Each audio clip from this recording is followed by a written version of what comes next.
Hello, my regulars, and welcome new listeners to the Reese on the Regular podcast. Today, I am bringing on Sujin. Hi, everyone. My name is Sujin. I am a 22-year-old based in the Boston area, and I like to dabble in content creation. I am super excited to have Sujin on because I like to very much dabble in content creation, but I feel like you're going more full-fledged at it. I'm excited to hear a little bit more about like what else you like to do, things like that. But I am bringing Sujin on today to talk about content creation, building her brand specifically. So I'm really excited to dive into that. But I do want to start with just having you explain like what else you're doing outside of content creation for everyone. Yeah, of course. I just graduated from UMass this past May with a psychology degree on the pre-health track. So I'm currently working in the psych emergency department at a hospital in Boston, and I'm planning on continuing my studies this fall at Northeastern to get my nursing degree. That's awesome. I didn't even know that. That's so exciting. Today, we are going to focus on that content creation portion, but I am curious like where the journey all started and how being a psych major, getting into nursing and all these other things, you were even inspired to do content. Yeah, so I would say that I really liked using a camera ever since I was a little kid. We just had like a family camera lying around, so I would just pick it up and take pictures of just about anything and everything. And then in middle school, I started posting those photos on Instagram, like as, I don't want to say a joke, but nothing serious. Right. And then somehow my account started gaining more traction through like the Tumblr styled photos. Mm-hmm. And then I've just continued since. So at what point would you say it really like took off for you? I would say in 9th grade when Reebok as well as Toms started reaching out to me, that's when it started to take off a bit. That's so cool. See, I did look into like what brands you've worked with and kind of like your creator profile and things, and noticed that like you started working with those brands a while back, but I really did think at first that this was just something for you like in college. So that's really cool that you started like in middle school, because I feel like it's now becoming more of a trend. So that's interesting that it, kind of started from there. Yeah, no, I think I really lucked out. How was your family? How were your friends? Like, how did they kind of react to you taking that path? I think my family was a bit shocked at first just because I think I wasn't even 16 at that point, just getting packages from brands. And so they were a little skeptical, but they've been supportive throughout. That's awesome. Do you have any other friends that do it too? Or is this kind of like everyone looks to you and they're like, oh, she's the brand girl, like in the friend group? I have a good amount of friends that have like gotten into it recently. Mm-hmm. And I was also able to meet a lot of people through like the content creation community as well, so that's been really neat. That's awesome. Yeah. So let's talk more specifically about your brand. What content would you say resonates most with your audience? People like lifestyle content as well as fashion content when it comes to my audience. I've been trying to find a good balance between like what I want to post versus like what I feel like I should post. Right. Just because in terms of engagement, when I do like try on hauls or unboxings, that does better, but I don't want to just be known for that. Yeah. If that makes sense. Yeah, totally. Yeah. What kinds of brands do you enjoy working with when it comes to fashion? I really like working with Adore Me. They have a lot of cute like lingerie pieces. Usually I'll wear like a slip or something less scandalous because I don't really love to post scandalous photos online. Yeah. I really liked working with shoe brands as well. Other clothing brands I can think of, Halara. I love their activewear line. Mm-hmm. That's like my go-to when it comes to shorts. So honestly, I feel like all the clothing brands that I've worked with, I wear like on a day-to-day basis. Yeah. That's super important. I mean, it's so much easier to be promoting brands that like you truly love and that you're wearing every single day. You can post more like authentic casual photos and throughout the day too, versus just doing all the unboxing stuff, which I do know people love to watch, like try-ons, things like that. Yeah. So it is also about like giving your audience what they want. But that is tough. Like, how would you say you find the balance of like just catering to your audience versus staying authentic to yourself? Recently, I've been implementing like a content calendar where I actually started this like a month ago, so it's really recent. That's cool though. But I try to tailor like 60% of my content towards my audience and then the 40% what I want to post so that there's kind of like a balance. Yeah. But I'm working on it still. That's cool though. Yeah. A content calendar. I love that. I feel like that's something you could totally promote too, which is awesome. Like I feel like a lot of content creators would get used to that. In terms of some of those brands you listed off and just other brands you've worked with, how do you go about that decision process of like what brands you work with, and like do you ever turn brands down, or do you kind of just like give them all a shot type of thing? I don't exactly want to be a walking ads page, so I do end up turning down some brand deals. I do think it's really important to stay true to your values when it comes to picking brands. A couple months ago, I got reached out to by a brand that is a fast fashion company, but also is known for using child labor. Okay. And what got me is that they offered to pay a month's worth of rent in a 30-second video. And so I was tempted, I'm not gonna lie. Of course. Because that's like what the equivalent of me working a couple 12-hour shifts at the hospital. Right. But I ultimately decided to turn it down just because I feel like if I'm looking at like the highest version of myself, I wouldn't be selling myself for just some money. That's really hard in this space in general, because I feel like a lot of people do get caught up in the money and get caught up in just like, you know, working with all sorts of brands versus brands they actually value. So I think that's really a good way for you to kind of build your brand specifically, sticking with things that align with your values versus just like building up, oh, how many brands can I work with and like get myself out there type of thing. Any brands that you like did not ever expect to reach out to you that you're like, wow, that's so cool? Ooh, there are a couple. Yeah. So I loved working with Yogibo. I never thought they would reach out to me. Yeah. Just because I'd gone with my friends to the mall before to just like pick up the bean bags with them. Right. So that was a dream. Also, there's this Korean skincare brand called SK2 where they have like facial serums. Oh, cool. And I, like, as a little girl, for a gift for my mom, like I would save up my money to get her like the skincare product. And so it was a dream kind of having that sent to me so I could just share the product with my mom. Yeah. That's so cute. And then in terms of Yogibo, what was like, did they just like send you a Yogibo? Yes. So they sent me 2 products in exchange for a video, which I thought was super neat. That's cool. What were the products? Because obviously we all know the typical Yogibo. I know they have other things though. Like, so I got sent the Yogibo Max in a nice like indoor fern color, which is like a light sage green. yeah. And then a Yogibo like armrest. Oh, cool. Yeah. That's awesome. That's like so fun too. Just like trying out different things. I'm sure even with like the facial serum, like, did they send you things that you hadn't used before? No, it was nothing new, but I was okay with that. Yeah, I know. Just more of what you love. That's perfect. So I don't know if anyone on here has heard the term UGC, but that's like exactly what you're doing, user generated content. So can you actually break down like what that means and how that's different from just like regular content creation? Yeah, of course. I would group user generated content into one category and then like being an influencer into one category. Both fall under content creation. It's just that user generated content is more organic. You don't really need a following, and you also don't need to post any of that content onto social media, like any of your channels. And so even if you have like 0 followers, you can still create content for companies, and they'll often use your content for marketing. So if you're scrolling through Instagram, you might see someone talking about a product, but you might not know exactly like who they are. You might not be able to like find their profile, but I feel like it's more accessible to everyone to get into, and it's still a great way to make money. Yeah, that's interesting. So what was the process like getting into it? So I would say I didn't take like the traditional route, just because I kind of gained a following first and then I got the UGC opportunities. If you're trying to get into UGC, I would recommend that you look at other users who have done it before and create like a portfolio of some sort so that brands can reach you if your content like aligns with what they're looking for. And also there are a lot of platforms where you can apply to these opportunities even if you don't have a following, so that you can create content for different brands. Yeah.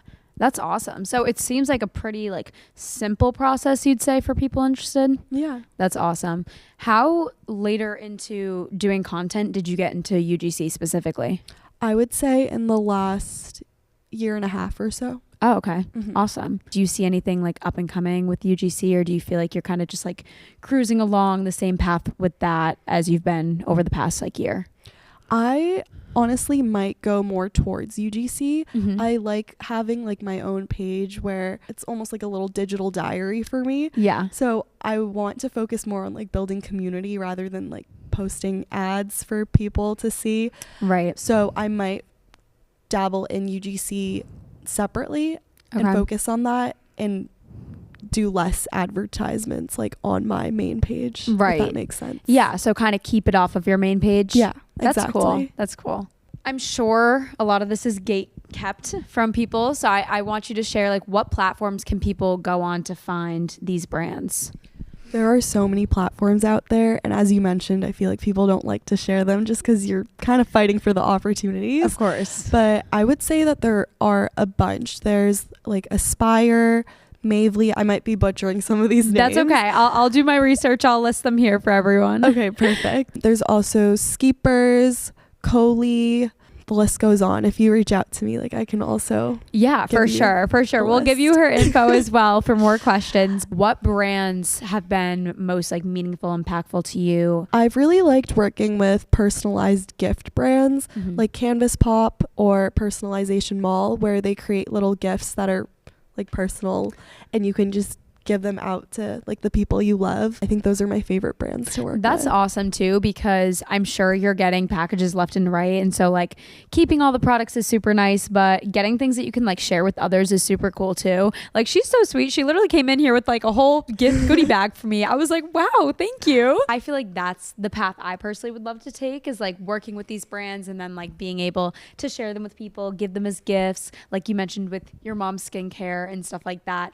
So that's where it becomes more like meaningful to do a like side hustle like this, where you're able to like give back to other people too and share pretty cool products as well. Yeah, no, definitely. I've also really enjoyed tabling on campus while I was in college, just working with brands. That's awesome. I didn't even know you did that. Yeah, and actually you can get into that pretty easily too. Like if you're in college, brands are always looking to partner with kids just so that they can get more exposure. Yeah. So I worked with Kodiak Cakes and I had a couple of my friends help out and we just handed out samples so that people That's could fun. get free like protein bars and whatnot. Yeah, and I'm sure people on campus loved that. Yes. That's cool. For Have you sure. done any others on campus? Besides Kodiak Cakes. Oh, I did Bearpaw for Oh, cool. a year. So I did it for 2 semesters, which was really cool.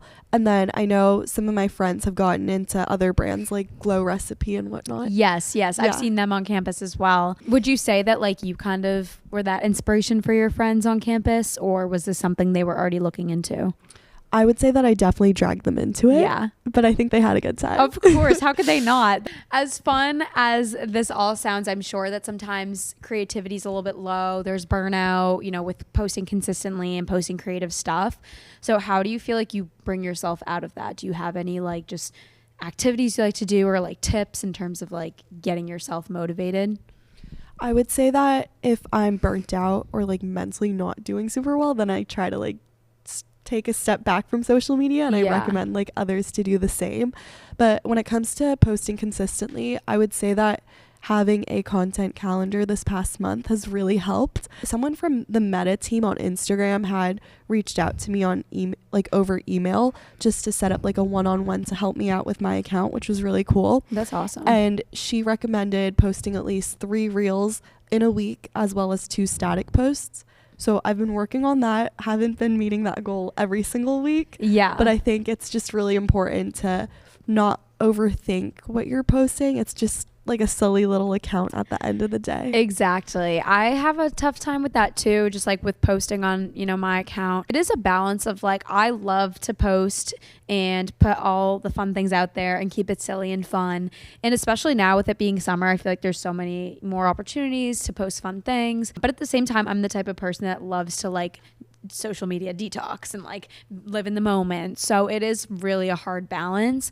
And I do feel like making it more of like a routine with a calendar could totally be helpful for people who like routine, and then kind of putting in their time for you to have downtime versus like it always kind of being on your mind and feeling like it's like taking over your life and you're not really like living in the moment type of thing. So I know you said in the like very beginning that like going to some of these events you're feeling imposter syndrome, but I want you to talk more on that in terms of just content creation overall, like where you felt that and then like how you've been able to cope with it as well. Whenever I'm like 2 seconds away from clicking the post button. I'm always like, oh, do I really want to post this? Yes. But I think you just have to not overthink it. It's a little tricky when you have people that you know in real life like following you for some reason. I have people from like my middle school or high school that I just haven't really talked to in a while, like following me, but they're not really exactly interacting with any of my posts. So they're kind of just there.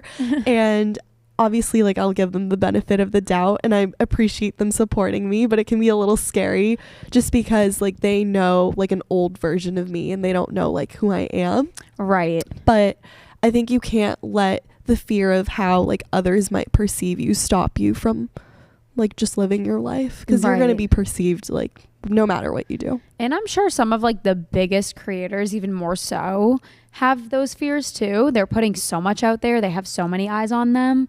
And you kind of have to just like reverse look at it as like, oh, when I look at their content, I'm just like so amazed. And I'm like, wow, like that's super cool. They're living a really cool life. I feel like a lot of people have the fear of people looking at them and saying like, oh, like why are they posting this? What are they doing? But I feel like, you know, people follow you because they like to see the things you put out there. And of course, there's going to be people who have their opinions, but it's like if you're posting things that you truly love and working with brands you truly value, you know, you shouldn't have any other feelings towards that. You should just kind of put that stuff out there. But of course, it is always hard to like hit post. Sometimes you get in your head. Who would you say has been like your biggest support system throughout creating content? I feel like I get my support from many different groups. So I want to say in terms of like my job, like working in the psych hospital, that's always acted as a reminder of like how important it is to like take care of my health, like my mental health and my physical health. And so you can see like sprinkles of that in my content, but then you can also see like my friends and family, they've always like supported me throughout, as well as just like people who are part of my community like through Instagram and whatnot that I might not have like ever met before, but they've like supported me throughout the years. Yeah. That's Does that so answer cool. your question? Yeah, totally. Because I do also feel like I have a lot of people who listen to the podcast or who follow me, and they're, you know, not anyone like friends, family, like that I know super well, but they're just like constant supporters, and they'll reach out with little things that just like kind of push you and keep you going. Like they really notice and congratulate you, and that's almost cooler sometimes than like when your family congratulates you, because they're always going to be there for you. So just seeing, you know, those people who catch you by surprise is pretty cool. When it comes to working in the hospital, I think that's super cool that helps you, like reminds you that mental health is super important, and tying that into your content creation as well. Have you found it difficult to balance that with content creation? I'm sure, like, I don't know how full-time of a schedule you're working there, but how have you been able to balance all of that too? I would say on days that I work 12-hour shifts, I don't really post that much in terms of content, and I can't really shoot in the emergency room. Of course. So on those days, I kind of just take a step back. But then because I'm working 12-hour shifts, I still have like 4 days off. Yeah. 4 or 5 days off. So it hasn't been too bad. That's awesome. One of my good friends works a similar schedule, and it's like grind time is pretty tough, but then you get your days off. So I think that's really nice. Would you say, aside from like the mental health perspective of things, like has anything else from that experience been like incorporated into your content, or do you really kind of just keep it lifestyle focused?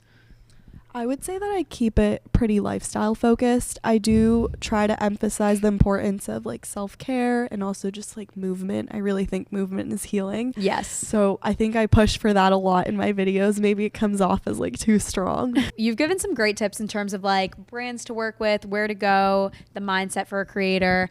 I am excited to hear what's next for you. What do you anticipate? Like, what are you most excited for creating in the next few months? I have a bunch of trips lined up, and so I'm super excited to post travel content. And that's always the best, right?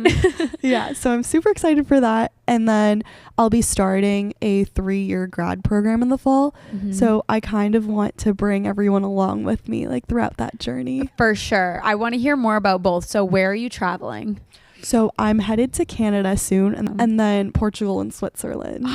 Where in Portugal? Lisbon. Oh my God. Have you been? Yes. Oh, awesome. Did you go abroad? No, I didn't. Okay. I This wish I is did. this is your time now. You get to go abroad. Mm-hmm. I went to Lisbon. It was amazing. It's perfect like post grad, fitting in all like the dream travel destinations. Yeah. What kind of content are you hoping to create while you're traveling? Just like kind of taking everyone along type of thing? Yes, and I do really want to get into YouTube long form videos. Yes. I've been so scared to do that, but I'm ready now.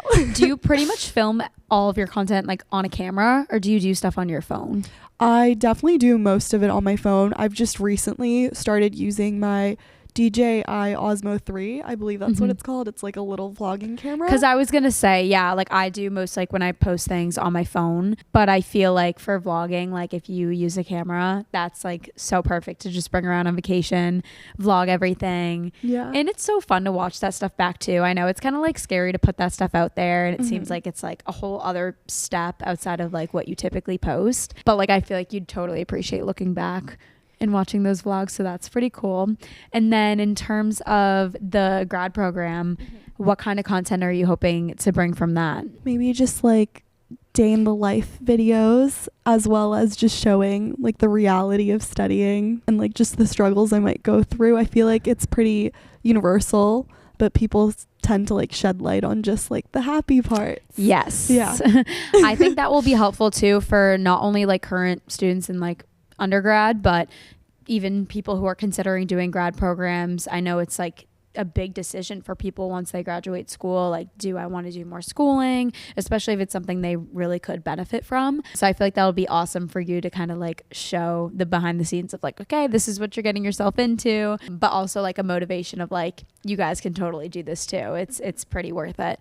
So that's exciting. Aside from longer YouTube videos, are there any other platforms you're hoping to explore, or like other avenues in those platforms that you're willing to take on? I'm planning to cross post on TikTok and also YouTube Shorts. Okay. I feel like everyone should do that. It is a little scary for me to post on TikTok just because I feel like my coworkers can also see my videos. Right. I don't know how like the algorithm works, but for some reason my TikTok videos seem to like spread more than Instagram. Yes. But I gotta remind myself it's just like a silly little account. Of course. Do you currently post on TikTok at all?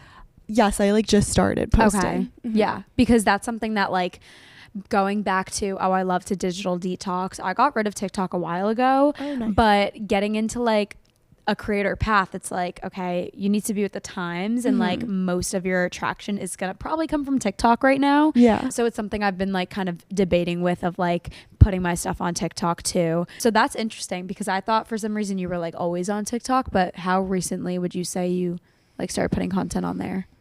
I would say in the past like 2 months or so, I started posting more frequently. Yeah. Yeah. So it almost feels like I'm starting like my creator journey from scratch on that platform. That's cool though. Yeah. It's kind of cool to have that opportunity to start from scratch, because like obviously you're in a different place now than when you started your content back in like 5th grade. So that's cool to have a new platform. Would you ever like cross create with Instagram and TikTok? Or do you want to kind of keep those separate in terms of like reels and TikToks and things like that? Do you mean like posting the same content on both? Yeah. I think that would be my main goal. I feel like both. most TikTok creators, like their main focus is TikTok, but then they put their stuff on reels as well to like have stuff on Instagram. So I was just curious, like if you would keep those the same or like keep them entirely different. I did think about that. I think for now I would keep them the same, but I do really like posting running content and whatnot, and I feel like that's very niche. So I did think about just focusing on a TikTok account that like focuses on running. For running? Yeah. That could be cool for the YouTube videos too, like Yeah. vlogging. Like do you have any like races in the books, or? No, I did one this past April, but I'm looking to sign up for another one in the fall. Yeah, that would be cool. Was it like a half, a full? Yeah, it was a half marathon That's awesome. in Rhode Island. That's so cool. Ugh, like my dream. I wish. I need to train. But and another upcoming question. Are there any like collabs that you're planning on, or giveaways or things that the fans should keep an eye out for? I have some exciting campaigns coming up that I'm working on with two of my favorite brands. I've worked with O Organics before, as well as American Tourister, so you can be on the lookout for that. But I guess more excitingly, I will be hosting a summer giveaway. I've meant to post it a little earlier. I just got a little caught up in my travels and whatnot. Yeah. So I'm putting that together sometime like this week. That's so cool. So that's all based on like just PR that you've like taken little bits from and giving away like a big basket essentially? Yes, but also I'll just pick up some of my favorite items that I want to share with my followers. That's so exciting. Yeah. You don't have to share details. We can keep it surprise, but like what are like the terms for the giveaway?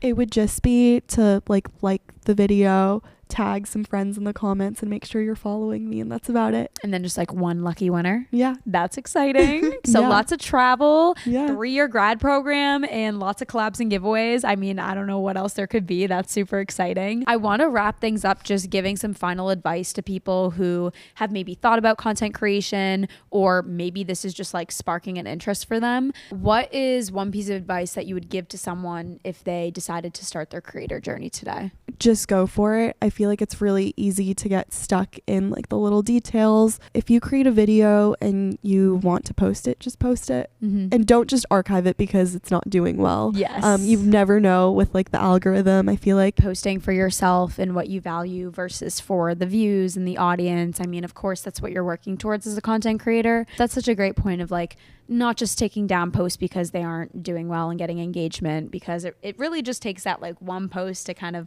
ramp things up like that. I'm sure you can think back to like certain posts where you're like, wow, that did really well, and like it kind of took off from there. Something someone said to me that really helped me out was imagining like the interaction that you get as like real people. I feel like sometimes when you get like 2,000 like likes or something, it might not seem like a lot to some people, but if you imagine that as like 2,000 people interacting with your post, that is a ton. Like even like 10 people cheering you on, I feel like is a lot.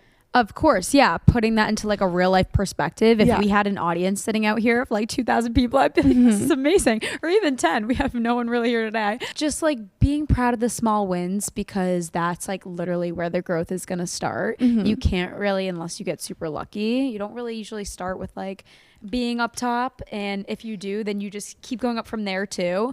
So don't really focus on like how small it starts. Just know that like you're getting into it, and like be proud of that. Just it takes a lot of courage to put things out there, like we were saying. So just being proud that you were able to hit post on something, I think is like such an accomplishment in itself. I am curious, if you were to go back on your creator journey to like day one when you started super long ago, what is like one main piece of advice that you would definitely give yourself looking back? Don't be afraid of like exploring and trying out new types of videos. You are your worst critic, and so really just trusting yourself and taking that leap of faith. I feel like it's easy to overthink things, but like I mentioned before, at the end of the day, it's really not that serious. It's just your little life. So just say yes to opportunities and you'll figure it out. Yes, that is the only way to know like where this is going to go. So just say yes if these opportunities come up, or if this is inspiring you, just go for it. I'm super excited to keep, tuning in with your stuff, the giveaway, all these things that are coming up. I want you to share with everyone where they can find you, all your socials and things like that. Oh yeah, you can find me on @Dazzology. It's DAZZOLOQY. And is that for all across platforms? Mm-hmm. Awesome. Keeps it easy. So guys, please go show her some love. Continue to show the podcast some love as well. I had so much fun learning about this. Now I'm like just ready to go do all my research on UGC. But thank you again so much for coming. This was so much fun. This was amazing. Thank you for having me, Reese. All right, guys, keep on listening, keep sharing the love, and we will see you next time. Bye.